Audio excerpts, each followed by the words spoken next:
ভারতের পশ্চিমবঙ্গে যে মুর্শিদাবাদ অঞ্চল যেখানে নাকি মুসলিম অধ্যুষিত অঞ্চল, তো সেখানে মুসলিম সংখ্যা লঘিষ্ঠ আর কি। তো সেখানে একজন নেতা আছে হুমায়ুন কবির। তো রিসেন্টলি দেখলাম যে শুভেন্দু অধিকারীকে ভয়ঙ্কর রকম ভাবে হুমকি টুমকি দিল, এবং দেওয়ার পর দেখলাম যে আবার ওই শুভেন্দু অধিকারী বিধানসভা অধিবেশনে এই কিছু কড়া পদক্ষেপ নেওয়ার হুঁশিয়ারি দিল, এবং যার ফলশ্রুতি যে দেখা যাচ্ছে মুখ্যমন্ত্রীর নির্দেশ মাত্রই অ্যাকশন। হুমায়ুনের সেরা ভাঙ্গা মার মন্তব্যের জেরে গ্রেপ্তার সবার আয়োজকরা। তো এখন এখানে আসলে এই হুমায়ুন কবির কি বক্তব্য দিছিল আমরা সেটা একটু শুনি, আর কেনই বা শুভেন্দু অধিকারী এত খেপে গেল। আমি যেদিন ময়দানে মুসলমানদের নিয়ে নেমে যাব না, সেদিন এমন সাটা ভাঙা মাছ শুরু করব যে আপনাদের পতাকা বহন করার লোক থাকবে না। কে ওরকম কেস আমাদের বহুবার জেল খাটা আছে। এই যে হুমায়ুন কবির, এই যে মুসলিম নেতা, সংখ্যালঘু যে মুসলিম, এই যে পশ্চিমবঙ্গে তার নেতা, তার বুকের পাটা আছে সেটা কিন্তু বলতেই হবে। একেবারে সদ্য এই বিজেপি কিন্তু ক্ষমতায় আসছে যে পশ্চিমবঙ্গে, তাও আবার নিরঙ্কুশ সংখ্যাগরিষ্ঠতা নিয়ে, তাই না? কিন্তু হলে কি হবে, মুসলিম নেতারা যে এদেরকে কোনো পাত্তাই দেয় না, এদের যে একেবারেই ভয় করে না, সেটা কিন্তু এখানে বোঝা গেল। হুমায়ুন কবির কিন্তু একেবারে প্রকাশ্যে বললো যে মুসলিমদেরকে নিয়ে যেদিন উনি নেমে যাবেন সেদিন এমন সেটা ভাঙ্গা মার দিবেন যে বিজেপির কোনো লোকজন, বিজেপির পতাকা তোলার কোনো মানে লোকজন থাকবে না আর কি। এবং অবশ্যই গোটা পশ্চিমবঙ্গে না, ওই মুর্শিদাবাদের কথাই উনি বলছেন। এবং যেটা আমরা শুনছি বা জানি, এই মুর্শিদাবাদে নাকি অলমোস্ট 70% লোক হলো মুসলিম, অর্থাৎ মুসলিমদের ঘাঁটিতে বসে এই ধরনের হুঙ্কার দিচ্ছে। আচ্ছা, বাংলাদেশেও কিন্তু এমন এমন কিছু অঞ্চল আছে যেখানে 60-70% হিন্দু আছে, একেবারে যে মোটেও কোনো জায়গা নাই তা না, কিছু কিছু জায়গা আছে এখনো। তো ওই সমস্ত জায়গায় দাঁড়িয়ে বাংলাদেশের কোনো সংখ্যালঘিষ্ঠ মানে হিন্দু কোনো নেতা এই ধরনের বক্তব্য দিতে পারে?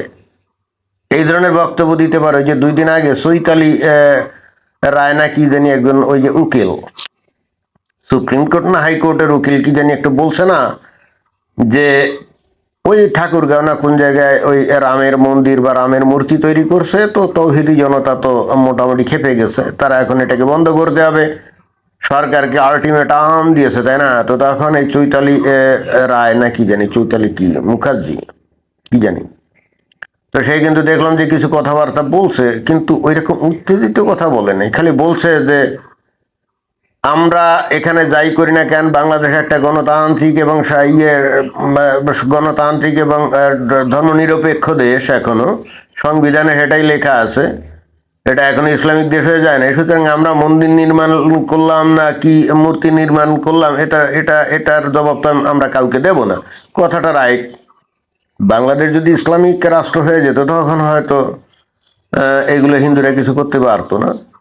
কিন্তু তারপরও তার বক্তব্য বিবৃতির মধ্যে এই হুমায়ুন কবিরের মতো এই ধরনের হুমকি ধামকি কিন্তু কিছুই ছিল না, এবং এগুলো দেওয়ার কিন্তু কথাও না। এত সাহস এই বাংলাদেশের সংখ্যালঘুদের মধ্যে নাই। বাট ভারতে এই সংখ্যালঘু হওয়া সত্ত্বেও এরা যে হিন্দুদের কোনো কেয়ার করে না, কোনো পরোয়া করে না, এটা কিন্তু লক্ষণীয়। এবং এই যে কেয়ার করে না বা পরোয়া করে না, তার কারণও আছে। কারণ হচ্ছে এর আগে যারা নাকি এখানে ক্ষমতায় ছিল, তারা এই মুসলিম ভোট ব্যাংককে নিজেদের স্বার্থে এমনভাবে ব্যবহার করতো যে এরা 7 খুন করলেও সেটা মাপ, এরা যা ইচ্ছা খুশি বলতো, যা ইচ্ছা খুশি মাতবাড়ি, তারপরে মাস্তানি, গুন্ডামি, বদমাইশি, চাঁদাবাজি, তোলাবাজি এগুলো করে যেত। বাট ওই যারা নাকি ক্ষমতায় ছিল, যেমন এই যে ইয়ের আগে যারা তৃণমূল কংগ্রেস, মমতা ব্যানার্জি এবং তার যে ভাইপো অভিষেক, তার ডাইন হাত সমস্ত গুন্ডাগুলাই তো ছিল মুসলমান।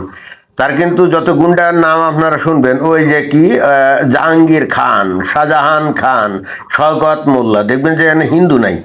এরা বেছে বেছে মুসলমানদেরকেই কিন্তু তার ওই গুন্ডা বাহিনীতে নিয়োগ দিয়ে মগের মুল্লুকের রাজত্ব কায়েম করছিল।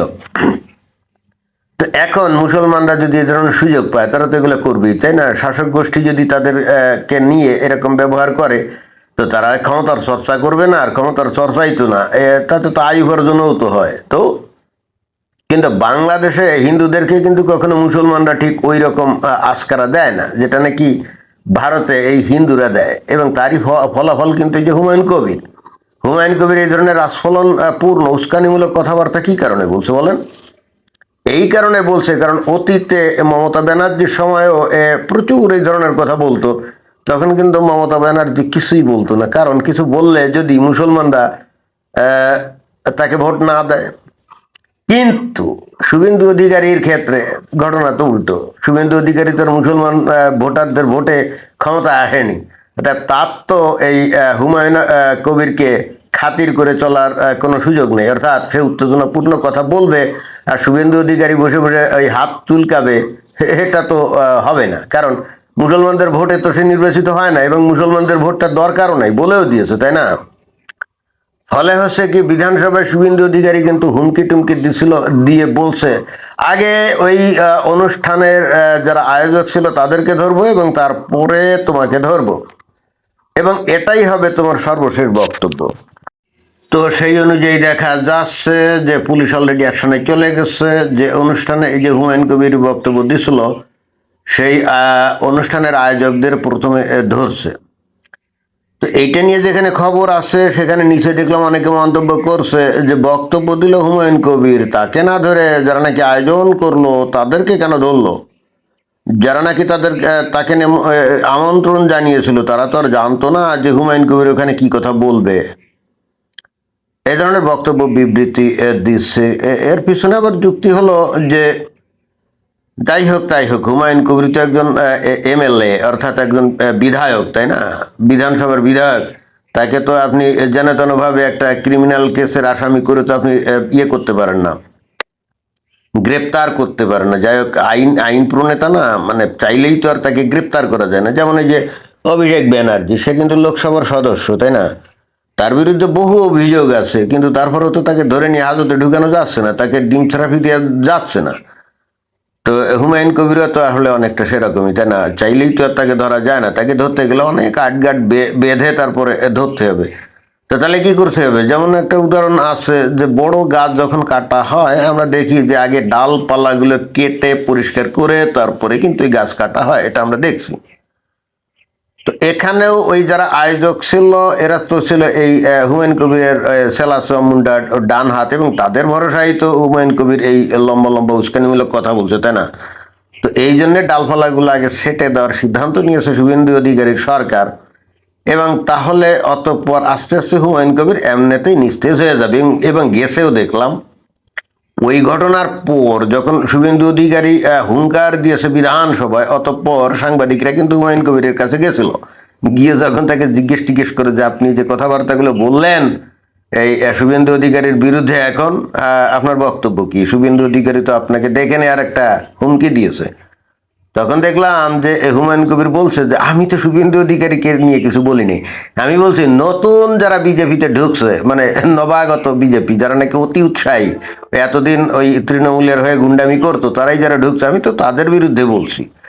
যাই হোক, কাদের বিরুদ্ধে বলছে কি বৃত্তান্ত সেগুলো আমরা টের পেয়েছি যে কাদের বিরুদ্ধে। আসলে হুমায়ুন কবির একটু আন্ডার এস্টিমেট করছিল, ভাবছিল যে এই সরকারও মনে হয় যে তৃণমূল সরকারের মতোই যারা মুসলিমদেরকে তোষণ করবে, যদিও হয়তো হিন্দুদের ভোটেই এই ক্ষমতা আসছে বিজেপি।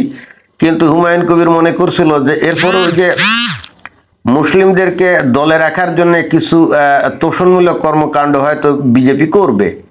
কিন্তু এই শুভেন্দু অধিকারী যে সম্পূর্ণ ভিন্ন ধাঁচের মানুষ, এবং তার শক্তি যে শুধুই হিন্দুরা, এবং তার উপরে ভিত্তি করে রাজনীতি করবে, সে যে আসলেই কোনোদিন মুসলিম তোষণ করবে না, এগুলো যে তার ধাতেই নাই, এইগুলা হুমায়ুন কবির আসলে বুঝতে পারে না, বুঝতে ব্যর্থ হয়েছে। তো যাই হোক, হুমকি ধামকি দিয়ে অনেক কিছুই করতে চাইছিল, এবং দেখেন যে এই সমস্ত নেতারা মুসলমানদের ভালো করার থেকে ক্ষতি বেশি করে। কারণ দেখেন যে পশ্চিমবঙ্গে এখানে এখন ক্ষমতা আসে, তাই না?